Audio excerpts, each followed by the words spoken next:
Ya, entonces vamos empezando. Yo soy César Gamarra del Hospital 2 de Mayo.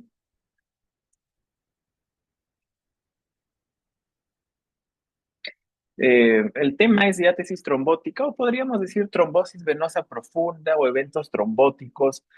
Eh, Tromboembolismo pulmonar no vamos a ver ya que eso lo van a tocar cuando estén ya sea en respiratorio o en cardiovascular. Sin embargo, tiene bastante ligazón, ¿no? Con el tema de trombosis venosa profunda, como vamos a ver, ¿ya? Eh, ya desde varios años tiene el mismo nombre este tema, en relación a que diátesis, pues, es una predisposición orgánica a contraer una determinada enfermedad, ¿no? En este caso será, pues, el hecho de que pacientes puedan llegar a ser un evento trombótico, como una trombosis venosa profunda, ¿no? Vamos a ver este caso, lo vimos con sus compañeros que están rotando, han estado rotando hasta hoy día. Fuimos caminando por las salas y encontramos un paciente en esta sala de nuestro hospital, que es la sala Santo Toribio, una sala de varones, y vimos, mientras caminábamos por viendo a los pacientes, nos llamó la atención este señor que estaba con los miembros inferiores descubiertos y nos dimos cuenta de algo, ¿no? Revisamos la historia y era un señor con antecedente de cáncer de próstata y un cáncer de próstata ya avanzado, ¿no? Acá, como pueden darse cuenta, en el miembro inferior izquierdo se ve aumento de volumen, hay edema, eh, había fobia también. Fíjense que el compromiso es de pie, pierna y muslo, ¿no? Logra verse la diferencia en tamaño, ¿no? Y bueno, nos impresionó clínicamente que sea una trombosis venosa profunda, ¿no? Esto será una trombosis, si bien no están no está en la foto los dos miembros inferiores. eh, no todo aumento de volumen unilateral será necesariamente una trombosis, ¿no? En este caso es un varón que acudía pues con fiebre, escalofríos, aumento de temperatura en la superficie de la piel y dolor, ¿no? En este caso, bueno, era una celulitis, ¿no? Entonces, al final vamos a ver que existen algunos diagnósticos diferenciales también. Entonces, lo que tenemos que aprender hoy día es que ustedes tienen que saber en quién van a proponer la posibilidad de que sea una trombosis venosa profunda. Habrá algunas guías, digamos, sobre ciertos hallazgos que los orientan a plantear clínicamente esto y también a saber que hay algunos diferenciales y cómo poder saber que pueda más bien ser otro problema de salud el que tenga el paciente, ¿no? Bueno, justo hace poco salió esta canción que la escuché y como estaba revisando las diapositivas, vi esto, ¿habrá trombosis acá? No, ¿no? Aquí en este caso se ven piernas simétricas. Este es otro caso, este sí estaba en la sala San Andrés, que es donde yo estoy, y aquí el interno fue el que nos avisó, ¿no? Digamos que durante la visita no es común que a todos los pacientes les subas la- el pantalón como para que veas cómo están las piernas cada día, ¿no? Esta era una señora que estaba en estudio por un cáncer de estómago y el interno nos avisó al inicio de la visita que la paciente le tenía un aumento de volumen en la pierna derecha. Al final se hicieron los estudios y salió que era una trombosis venosa profunda, ¿no? Fíjense que al igual que en el primer paciente que hemos visto, hay un antecedente importante que es de una neoplasia maligna, ¿no? Entonces, hay que tener en cuenta estos signos. Los más importantes en trombosis venosa profunda son sensibilidad, aumento de volumen y que haya una asimetría, ¿no? Una asimetría unilateral, un aumento de volumen. Algunas referencias les pueden decir 1,5 centímetros. Sin embargo, cuando ustedes vean el Wells, les puede decir 2,5 centímetros, algunos 3 centímetros también, ¿no? Sí, Julio César. Sí, doctor, me olvidé comentarle sobre el Class Point para la asistencia. Lo que pasa es que no tengo Windows, así que no puedo Perfecto, usar entonces ClassPoint. le mando un Excel, ¿le parece bien? Con la Sí, no hay asistencia y todo. problema. Perfecto, doctor, Ya, disculpe. listo, está bien. Ya, no te Gracias. preocupes. Entonces, acá lo que tenemos que ver es hay sensibilidad o cierta sensación de dolor, el aumento de volumen y la diferencia que hay entre las dos extremidades, ¿no? Si es un aumento bilateral, eso aleja, digamos, la posibilidad de que esté frente a una trombosis venosa profunda, ¿no? Este es otro caso de un paciente. Fíjense cómo la piel se nota lustrosa. Debido al aumento de volumen. También uno puede notar que el borde de la tibia también se pierde, no deja de ser tan marcado, ¿no? Bueno, como ya han estado viendo con el doctor Castillo también, es importante que cuando ustedes tengan en cuenta algún tipo de hallazgo del examen físico, algún hallazgo del laboratorio, eh, tomen en cuenta que hay que considerar pues la sensibilidad y especificidad, ¿no? Por ejemplo, el aumento de volumen tiene una sensibilidad bastante alta, ¿no? Pero no es muy específico. En cuanto al dolor, también la sensibilidad es alta, pero es bastante inespecífico, ¿no? Ya que muchos problemas, muchas enfermedades podrían llevar a que haya dolor en una extremidad, ¿no? Igualmente el calor, ¿no? Entonces, estos hallazgos de aumento de volumen, dolor, calor, tienen muy buena sensibilidad, pero poca especificidad. O sea que sí, como que nos podríamos quedar un poco cortos con la mera clínica, ¿no? Hay otros hallazgos, otros signos tradicionales que pueden verse en trombosis venosa profunda, como que haya un cordón palpable o que ustedes vean venas superficiales dilatadas en la extremidad comprometida, también el famoso signo de Homans, o hay eritema de la piel y temperatura alterada de la piel también, ¿no? Aquí esto es del Netter. Fíjense, aquí está lo del cordón palpable en la parte posterior de la pierna. Aquí arriba ven el signo de Hollow, que es el dolor que va a sentir el paciente cuando ustedes comprimen la pantorrilla, ¿no? De ahí también ustedes tienen el signo de Homans, que es bastante conocido, ¿no? Ahora, el hecho de que sea bastante conocido no significa que sea un signo infalible. Ya vamos a ver qué tan buen desempeño tiene este signo. Acá lo que ustedes hacen es la dorsiflexión pasiva del pie y el paciente va a sentir el dolor aquí en la pantorrilla, como se ve en el dibujo, ¿no? Y aquí ustedes, bueno, siempre les recomiendo que anden con cinta métrica, ¿no? Cuando sean internos también, porque aquí pueden hacer la comparación de los miembros inferiores y determinar de que existe una diferencia, ¿no? Hay otro hallazgo que es el poder encontrar unas venitas superficiales. Vamos a ponerlo con azul. Pueden ver de repente unas venitas superficiales por aquí. Esto es el signo de Pratt, ¿no? El signo de Homas fue descrito ya hace como 90 años casi, ¿no? Y ahí lo que propuso Homans es que con esa dorsiflexión había una incomodidad detrás de la rodilla, ¿no? Por la propia maniobra que hacía el examinador. Y ya en ese entonces se propuso que ese era un signo de trombos, ¿no?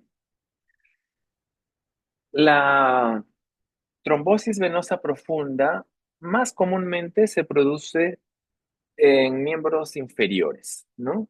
En pierna, muslo.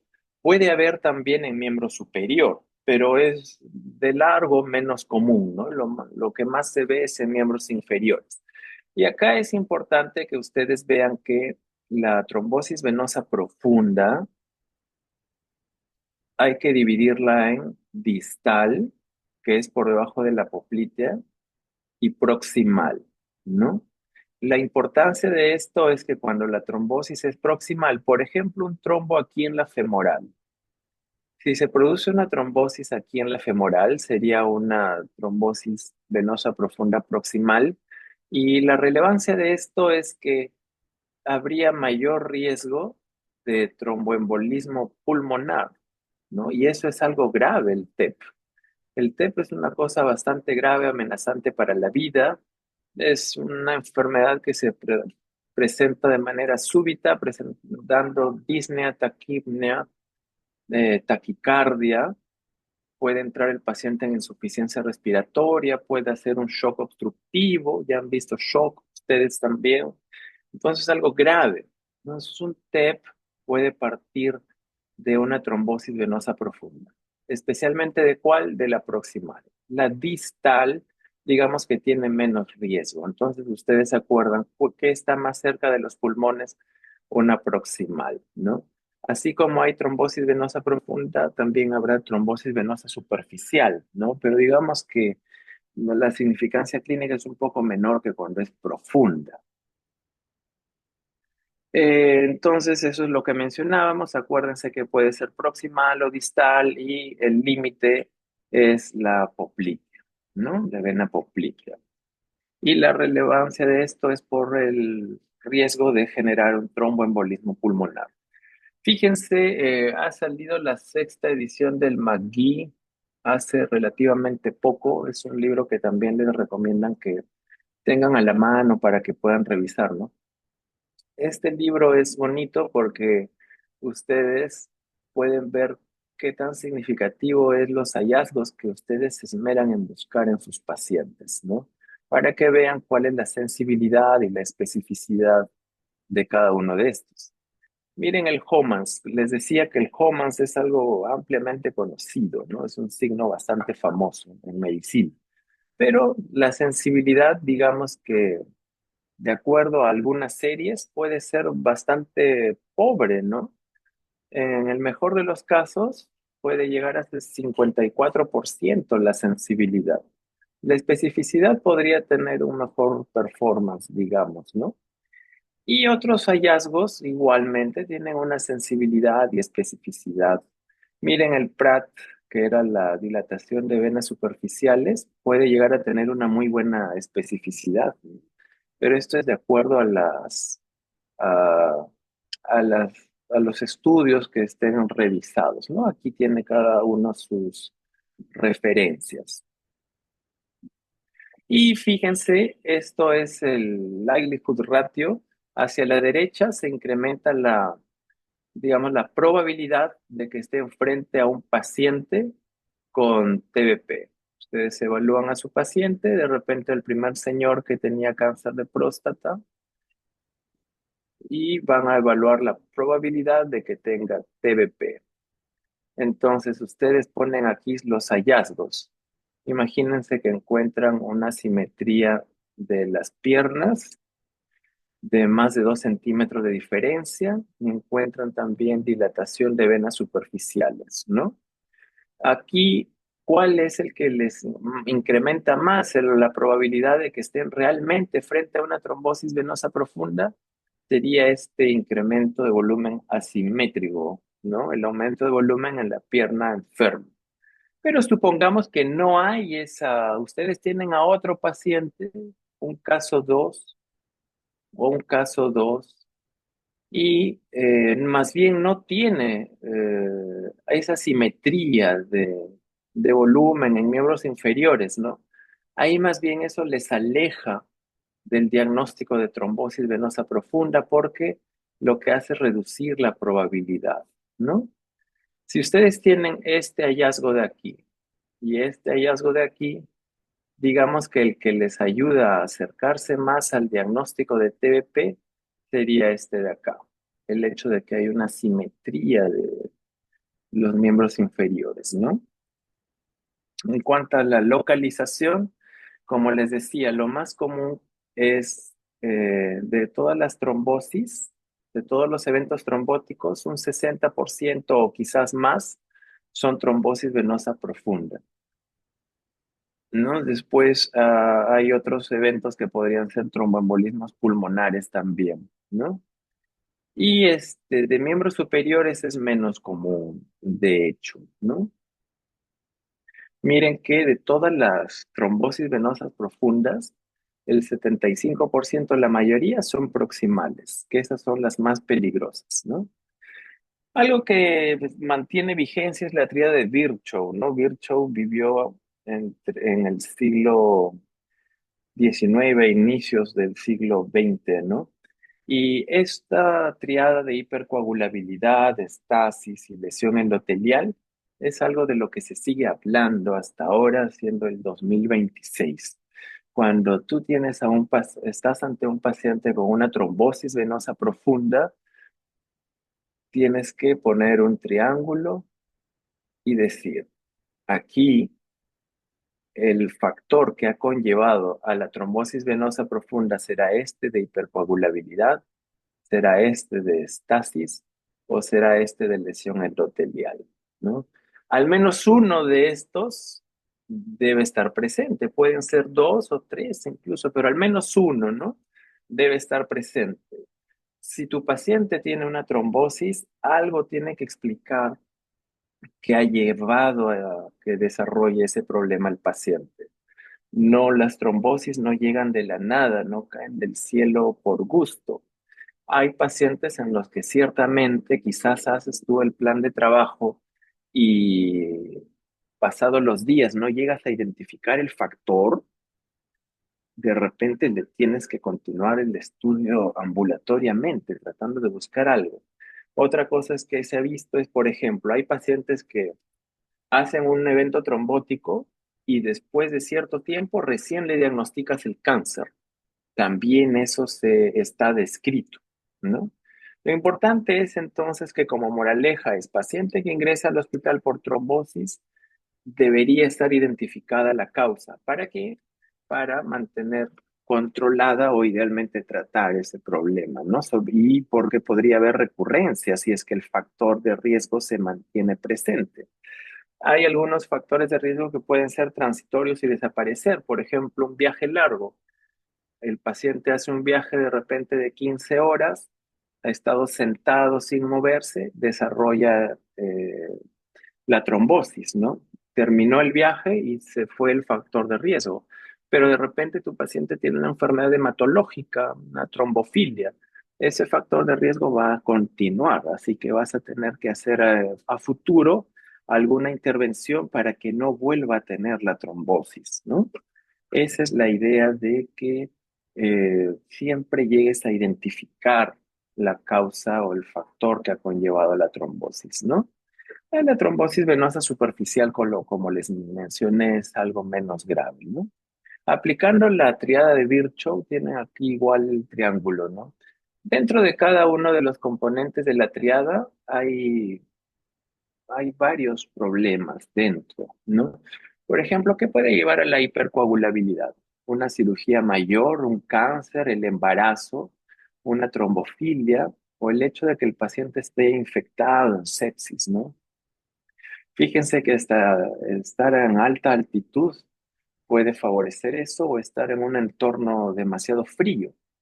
Algunos problemas autoinmunes, por ejemplo, una enfermedad inflamatoria intersticial o un síndrome nefrótico, el uso de anticonceptivos pueden llevar también a ello, ¿no? Y otras condiciones autoinmunes en general. Daño vascular, por ejemplo, una tromboflebitis, una celulitis, o el hecho de que haya también un catéter colocado eh, en un vaso sanguíneo, puede ser un catéter periférico, un catéter venoso central, una válvula cardíaca, incluso fíjense, o incluso hacer una punción venosa, ¿no? Para tomar de repente una muestra. Eso lo que genera es un daño endotelial, o sea, un daño vascular. Y el otro punto de la triada sería la estasis, ¿no? Por ejemplo, la inmovilidad, una obstrucción venosa también, por ejemplo, cuando una persona está sentada, ¿no?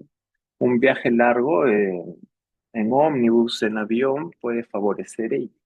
A veces al hospital llegan a emergencia, como saben, el 2 de mayo, quienes rotan en el Almenara quizás también verán eso, ¿no? Como está cerca de esas empresas de transporte interprovincial, a veces hay pasajeros que apenas están llegando a Lima y llegan a la agencia y algún, hacen Disney. Yo me acuerdo cuando era residente, una señora llegó con un tromboembolismo pulmonar probable, ¿no? Llegando a Lima comienza a hacer taquipnea, disnea, taquicardia, ¿no? Y era un tromboembolismo pulmonar. Eso es por el factor de estasis. Las varices también tienen un cierto riesgo, ¿no? Esta es otra manera de ver los factores de riesgo. Hay factores de riesgo, entonces, como ya les estaba adelantando, algunos factores de riesgo pueden ser transitorios. Están ahora unos días y luego desaparecen. Ya hay otros factores de riesgo que sí podrían estar presentes por mucho tiempo en la persona o incluso de por vida, ¿no? Imagínense una persona con una enfermedad que se llama síndrome antifosfolipídico. Eso lo va a acompañar por siempre a la persona. Entonces, el riesgo lo va a acompañar de hacer trombosis, también lo va a acompañar a la persona para siempre. Pero, por ejemplo, una fractura de cadera, una fractura de pierna, estará presente el factor de riesgo mientras exista la fractura. Luego se resuelve el problema y pasará, ¿no? Dentro de los factores transitorios hay algunos que son fuertes. En esta referencia consideran fuertes cuando el OR es más de 10, ¿no? Como fracturas de cadera o reemplazos de articulaciones, una cirugía mayor o una lesión de médula espinal, ¿no?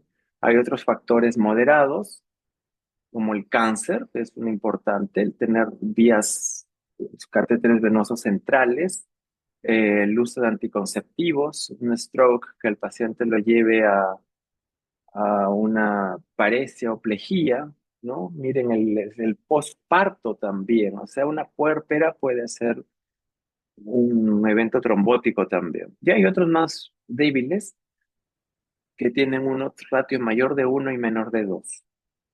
Por ejemplo, el estar en cama más de 3 días, a veces pacientes hospitalizados, ¿no?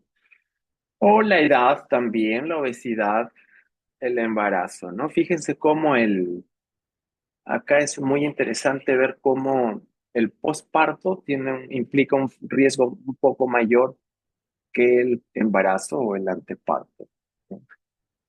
Acá ven que hay algunos factores hereditarios y adquiridos. Los hereditarios son sobre todo problemas hematológicos, ¿no? Que pueden ser deficiencias de algunas proteínas, de algunos factores relacionados a la coagulación. En cuanto a la fisiopatología, aquí pueden ver cómo todo se inicia especialmente en estos lugares de aquí, en las venas, ¿no? Donde existen estas válvulas en las venas y en este lugar es donde prefieren eh, localizarse esos trombos, ¿no? En las venas, ahí en esas válvulas que son como bolsillos de venas grandes, ahí suelen localizarse, ¿no? Y eso debido a que podría haber existido ahí estasis y daño vascular, daño endotelial, y eso lleva a hipoxia o inflamación, ¿no? Y finalmente hay una expresión incrementada de algunas moléculas de adhesión de superficie, y todo eso a qué lleva a la acumulación de fibrina y finalmente la formación del trombo, ¿no? Hay algunos exámenes de laboratorio que son útiles, que se emplean, porque en estos casos no todo, si bien en semiología se trata de ver la clínica especialmente, ¿no? Pero hay exámenes de laboratorio importantes, ¿no? En algunos casos puede usarse el dímero D, que es un producto de degradación de la fibrina, pero esto tiene una desventaja, digamos, ¿no? Que no es específico el dímero D. Es altamente sensible, pero no es específico, ¿no? ¿Por qué? Porque en una serie de situaciones puede elevarse el dímero D y a veces puede más bien desorientarlos o llevarlos al desvío, ¿no? Por ejemplo, en casos de malignidad, sepsis, cirugía, un traumatismo o embarazo, insuficiencia renal, puede elevarse el dímero D. Sí que ustedes tienen que ser bastante selectivos, digamos, cuándo pedir el dímero D. No es que a cualquier paciente se le va a pedir el dímero D. El dímero D no se puede creer ciegamente, por lo ya mencionado, porque en todas estas situaciones puede haber una elevación del dímero D. Entonces, ¿en quiénes pedir dímero D? Sobre todo en pacientes en quien tú dudas mucho de si será o no será, ¿no? Es decir, si pretest, antes de que pidas el examen, tienes mucha duda. Pero si tú ves que está bastante, más o menos cantada la cosa, en realidad no ayuda mucho pedir dímero D. El dímero D, como saben, es útil sobre todo por su valor predictivo negativo, que es bastante alto. Es bastante interesante el VPN, porque si te sale negativo, prácticamente tú descartas la probabilidad de que estés frente a una trombosis venosa profunda, ¿no? Entonces, ¿cómo se hace la aproximación al diagnóstico? Hay que utilizar la clínica, que es lo que ya hemos visto, la evaluación de probabilidad, que puedes emplear algún score, alguna escala y algunos exámenes auxiliares. En algunos casos podría ser el dímero D. Sin embargo, las imágenes tienen gran utilidad en estos casos, ¿no? Aquí estamos viendo un algoritmo para evaluar una sospecha, ya sea de trombosis venosa profunda o tromboembolismo pulmonar, ¿no? Hay que usar una regla de decisión clínica que vamos a ojear luego. Son cosas que sobre todo van a ver ciertamente cuando estén en medicina, ¿no? Pero ya deben adelantarse a ello ahora en semio, ¿no? Fíjense, si a ustedes les parece poco probable o algo alejado que el paciente tenga trombosis, en ese caso piden dímero D. Si el dímero D te sale normal, estás excluyendo ese diagnóstico y tienes que ponerte a buscar otra posibilidad diagnóstica. Si el dímero D te sale anormal, pasas a hacer algún tipo de imagen. Pero si para ti, basado en la clínica y en algún score que estés utilizando, la probabilidad es alta, vas de frente a hacer algún tipo de imagen. Ya no se solicitaría el dímero D, ¿no? En conclusión, no es que a todo paciente con sospecha de trombosis le pides dímero D. Lo útil es cuando más bien te parece algo un poco alejado o tienes gran incertidumbre en cuanto a la posibilidad de que sea una trombosis, ¿no? ¿Hay algún gol estándar para diagnóstico de trombosis venosa profunda? Bueno, sería la venografía. Sin embargo, en la práctica esto no se hace porque es algo invasivo, es complicado, costoso, tiene que ser en sala de operaciones, tienes que convocar al cirujano cardiovascular para hacer eso. Difícil, ¿no? Entonces, ¿qué es lo práctico? Estas son las modalidades de imágenes que se pueden utilizar en TBP, en trombosis venosa profunda. Y si bien la venografía con contraste es el gold estándar, tiene varias desventajas, ¿no? ¿Qué es lo más, qué otras opciones hay? Puede haber ecografía, tomografía, resonancia, pero ¿qué es lo más práctico? Lo más práctico es el ultrasonido, la ecografía Doppler venosa, ¿no? Eso es lo más práctico. Es costo efectiva, no invasiva, rápida entre comillas, ¿no? Pero claro, otra cosa es tener que sacar la cita, ¿no? En ciertos casos es hasta portátil, de repente se conecta al celular el, el transductor, ¿no? Se conecta al celular y estás haciendo una ecografía, ¿no? La ecografía lo que hace es esto, ¿no? El operador o El radiólogo lo que hace es con su transductor, tiene que hacer compresión sobre la vena, ¿no? La vena, como ustedes saben, como no tiene músculo, ¿no? Capa muscular, la vena, miren cómo se aplasta o se comprime, ¿no? Sin embargo, cuando hay trombosis, es difícil llegar a hacer una compresión, ¿no? Acá está, cuando está el trombo aquí, miren cómo no logra comprimirse como en la imagen de arriba, que es una vena sana, ¿no? Eso es entonces lo que se hace con el Doppler. Bastante útil es lo que suele hacerse en la vida real, en el mundo real. Cada semestre entro a PubMed a buscar qué artículo nuevo ha salido sobre trombosis para tratar de agregar algo, modificar alguna cosa. Ahora he encontrado un artículo interesante sobre trombosis e infección por VIH, ¿no? En este artículo, el título es TBP en adultos con infección por VIH y hacen una revisión sistemática y metaanálisis, evaluando que la prevalencia de trombosis en personas con VIH. Y hay algo muy interesante, ¿no? Porque han visto que la trombosis venosa profunda la prevalencia es mayor que en la población general en aquellas personas viviendo con el virus del VIH, ¿no? Hay una serie de artículos acá y hay algunos que tienen prevalencias bastante considerables, ¿no? Siendo el promedio, digamos, ¿no? 14% de prevalencia de trombosis venosa profunda en pacientes con VIH. Y si ustedes buscan cuál es la prevalencia en la población general, es menos de 1%, ¿no? Entonces, tratan de explicar por qué o qué factores de riesgo de trombosis venosa profunda hay en los pacientes que viven con el virus del VIH, ¿no? Han encontrado algunos factores como incluso infecciones, sobre todo, ¿no? Es decir, debe haber un estado infeccioso o inflamatorio que favorece que estos pacientes hagan eventos trombóticos, ¿no?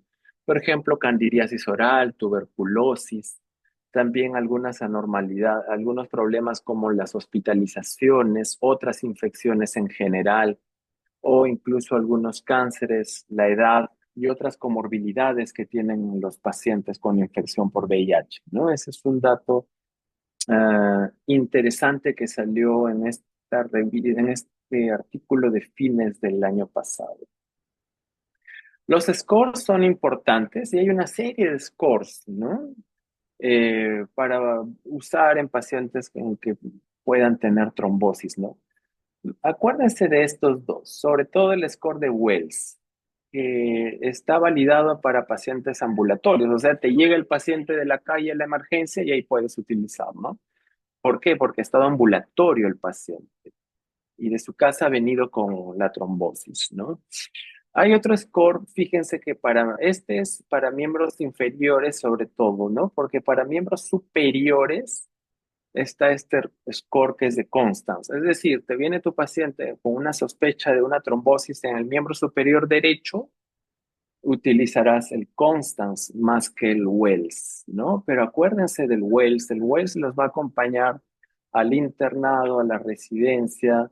Si es que hacen de repente especialidad en cirugía, vas a poder ver pacientes con trombosis y acuérdense del score de Wells. Me imagino que seguirá existiendo para cuando ustedes ah, estén haciendo residencia, ¿no? También va a seguir estando presente este score y usándose.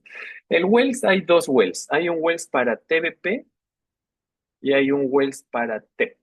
Tiene ahí algunas diferencias, ¿no? Pero digamos que la esencia del score es bastante semejante, ¿no? Ustedes pueden bajarse esta aplicación que es el MD y ahí buscan Wells y ahí van marcando, ¿no? Los datos que les piden del Wells. Fíjense que poco probable es si el score es menor o igual de 2 puntos. ¿no? Acá se suman los puntos. Si es poco probable, significa que en esa gente la prevalencia es 4% más o menos de TBP. Si te sale más o menos sí, probable, es decir, más de 2 puntos, la prevalencia se incrementa, ¿no? En ese grupo que tú evalúas, con ese mismo puntaje, ¿no?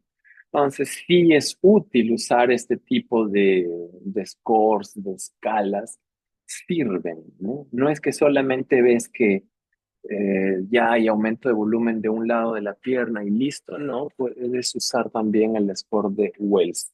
Y fíjense que aquí está presente algo que hemos visto al inicio, el aumento de volumen de más de 3 centímetros entre una pierna y otra es una de las variables del score de Wells. Que haya edema con fobia es otra variable también presente, ¿no?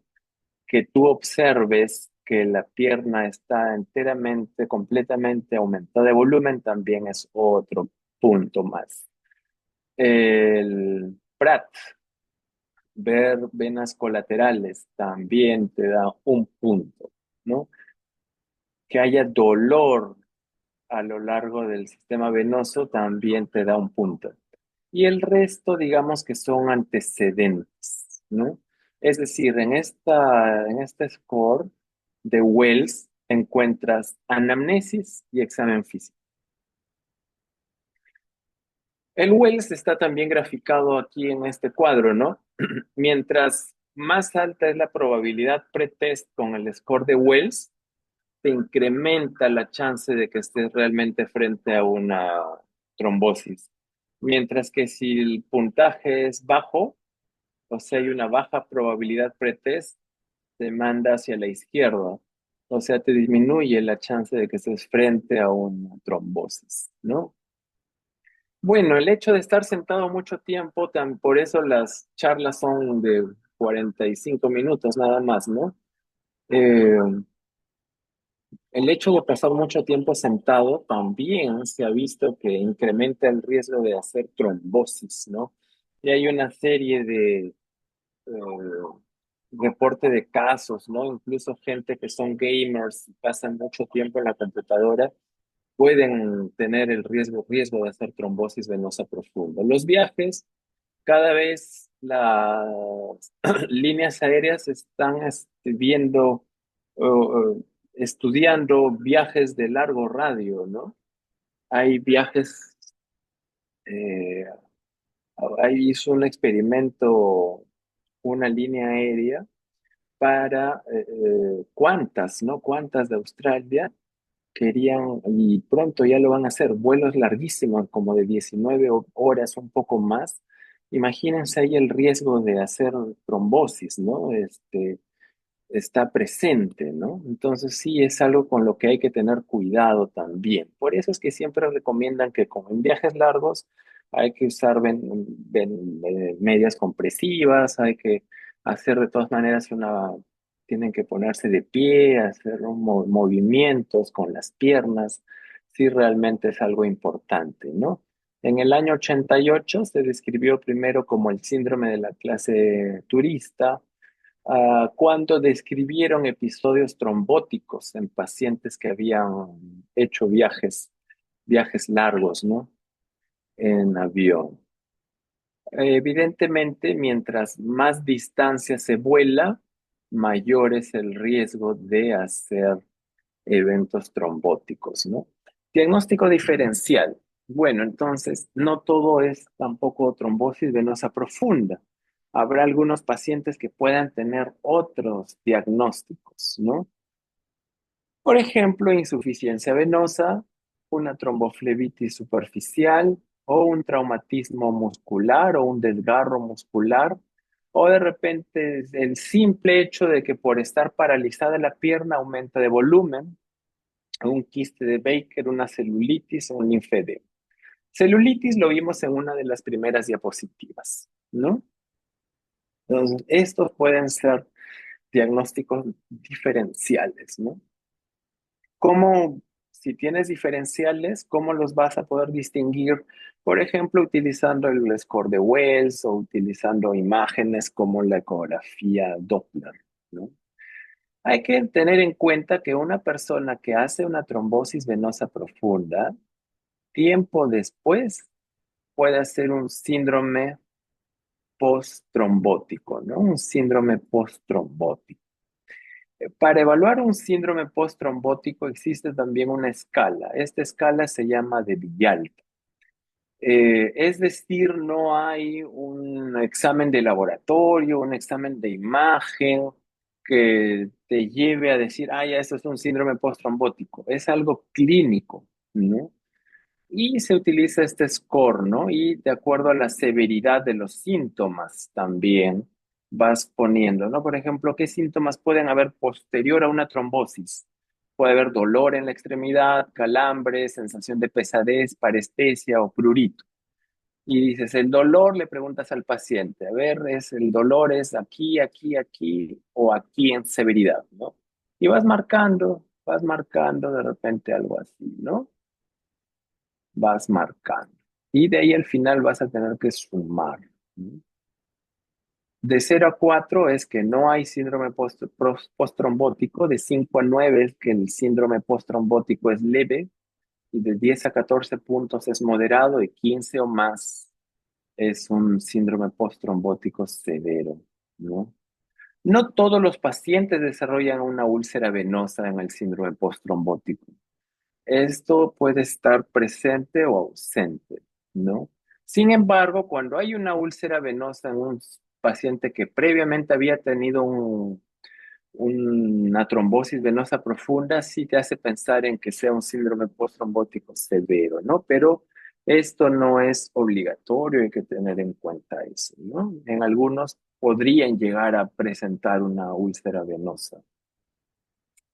En las guías, ¿qué nos dicen? No es que vamos a analizar todo este cuadro. Acá solamente lo pongo porque las guías, eh, tanto esta guía del Colegio Americano de Neumólogos, esta de la Sociedad Europea y de la Sociedad Americana de Hematólogos, todo lo que coinciden en que la evaluación debe incluir la evaluación clínica y acá también el uso del score de Wells. Hay otro que es Ginebra, ¿no? Pero quedémonos con el Wells por ahora, ¿no?